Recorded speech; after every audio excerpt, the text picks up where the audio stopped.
আসসালামু আলাইকুম viewers, welcome to my channel. আমি কাউসারা নূপুর। আজকে ব্রয়লার মুরগি কিভাবে খুবই মজাদার করে রান্না করা যায় সেটাই দেখাবো।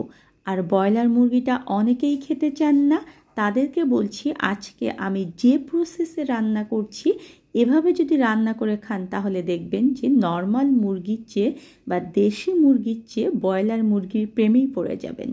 আর এর গ্রেভিটা খেতে কিন্তু অসম্ভব মজাদার। রুটি, পরোটা, সাদা ভাত বা যে কোনো নানের সঙ্গে খেতেই কিন্তু এই তরকারিটা অসাধারণ।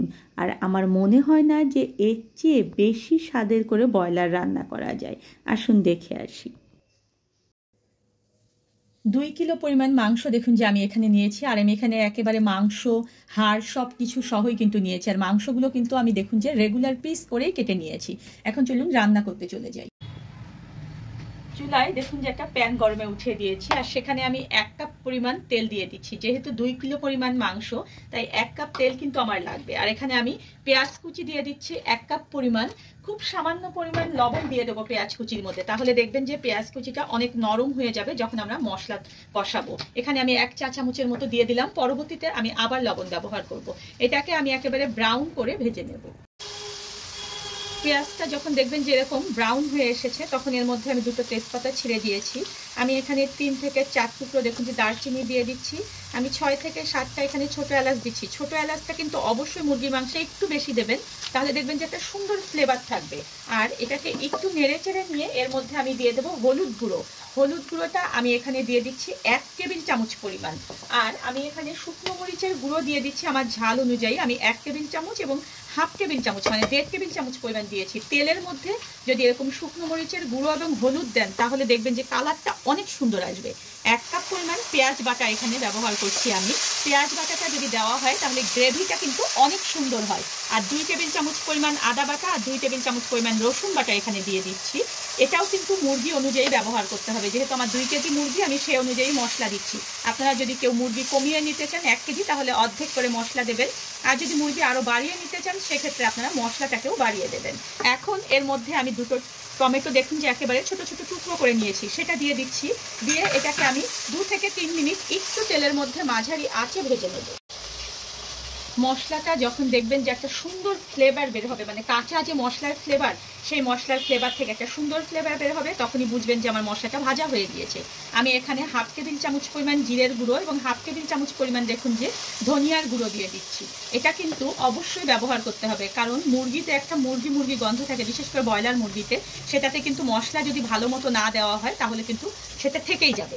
এখন আমি এখানে কোনো রকম পানি দিচ্ছি না। আমার ধুয়ে রাখা মুরগিগুলো আমি এর মধ্যে দিয়ে দেব এবং এভাবে করে আস্তে আস্তে দিতে হবে। আর মশলাগুলো দেখুন যে এভাবে করে মিলিয়ে মিলিয়ে দিতে হবে।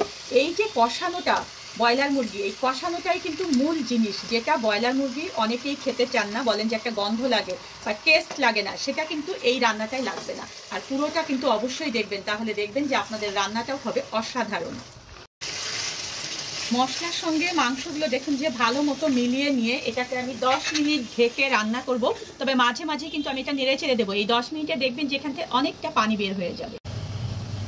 10 মিনিট পরে দেখুন যে কত পানি বের হয়েছে মুরগি থেকে। আমি কিন্তু এখানে কোনো রকম পানি ব্যবহার করিনি। এখন এটাকে আমি কষাবো যতক্ষণ পর্যন্ত এই পানিটা আমার শেষ হয়ে না যায়। আর অবশ্যই কিন্তু এটা নেড়ে চেড়ে আমাদেরকে কষাতে হবে। 10 থেকে 12 মিনিট ধরে আমি মাঝারি আঁচে মাংসটাকে কষিয়ে নিয়েছি। দেখুন এখান থেকে কিন্তু তেল একদম বের হয়ে গিয়েছে, আর এখানে কিন্তু কোনো রকম পানি অবশিষ্ট নেই। আর এত সুন্দর একটা কালার হয়েছে, আর ফ্লেভারের কথা কি বলবো, যখন আপনারা রান্না করবেন তখনই বুঝতে পারবেন। এখন এখানে আমি 1 কাপ পরিমাণ গরম পানি দিয়েছি। আমার কিন্তু মাংসটা অলমোস্ট সিদ্ধ হয়ে গিয়েছে। এই যে আমি এখানে পানিটা দিলাম, এটা জাস্ট ঝোলের জন্য। এখন আমি এটাকে মাঝারি চেয়েও লো আঁচ করে দিয়ে এটাকে ঢেকে রাখবো 5 মিনিট। 5 মিনিট পরেই ফিরে আসছি। ফিরে এলাম আমি 5 মিনিট পরে। দেখুন আমার রান্না কিন্তু প্রায় শেষের দিকে। আর আমার চ্যানেলে দেখবেন যে জাদুকরি 3 মশলায় যে গরম মশলা রয়েছে, সেই গরম মশলা থেকে আমি এখানে 1 টেবিল চামচ পরিমাণ গরম মশলা দিয়ে দিচ্ছি। এই মশলাটা দিলে মাংসে একেবারে মুরগির যে গন্ধটা সেটা থাকবে না, আর মাংস রান্নাটা হবে অসাধারণ। আপনারা অবশ্যই ডেসক্রিপশন বক্সে যে লিঙ্ক থাকবে সেই লিঙ্ক দেখে এই মশলাটা তৈরি করে নেবেন। এখন এটাকে আমি লো আঁচে ঢেকে রাখবো আর 2 মিনিট। 2 মিনিট পরেই কিন্তু আমার রান্নাটা একেবারে হয়ে যাবে। ফিরে এলাম 2 মিনিট পরে। দেখুন আমার রান্নাটা কিন্তু একদম শেষ, দেখেছেন? আর এটা এতটা সুন্দর ফ্লেভার।